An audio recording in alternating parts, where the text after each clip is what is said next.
Kris, will you talk a little bit about this conception of the school to clinic pipeline? I think Lior Sapir was the one who sort of coined that term. The question of the school to clinic pipeline is, if we now have many, many children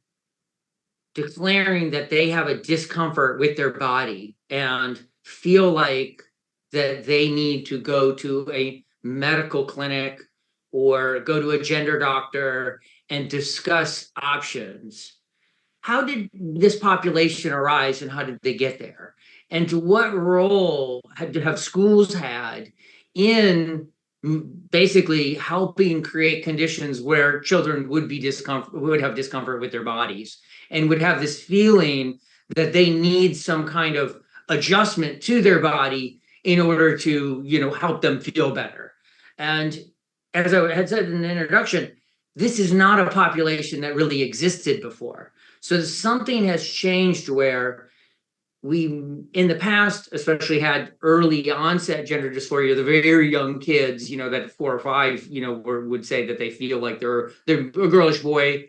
or a boyish girl, that would say they felt like the other sex. But this large group of kids who really, for the most part,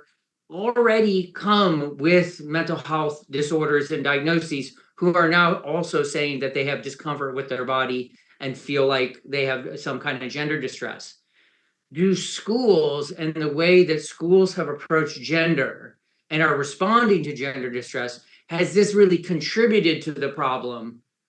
inadvertently? I mean, I don't think anyone in schools is trying to be intentionally, harmful to kids or wants to do anything. I mean, people get into teaching in schools because they love kids and want to support kids. And I think they want to support gender non-conforming kids, especially because they feel that, and they know that gender non-conforming kids can have a harder time than other kids. And so I think out of the best of intentions, schools have taken up a number of approaches to children that I think are misguided, but are promoting this idea in a, what I would say, a non-developmentally appropriate way, and sort of introducing a bunch of ideas about the sex body and gender identity and the ease of switching paths and the sort of how appealing the medical interventions could be, and how this seems like an option that's a reasonable solution to some of their problems. It seems like schools are sort of very open to the idea that that this is not an experimental treatment with unknown outcomes, but rather is a established, evidence-based, strong and healthy treatment for kids, and therefore are speaking in ways to children, or sort of indicating in ways with their policies that biological sex, the main way that we've divided kids in the past,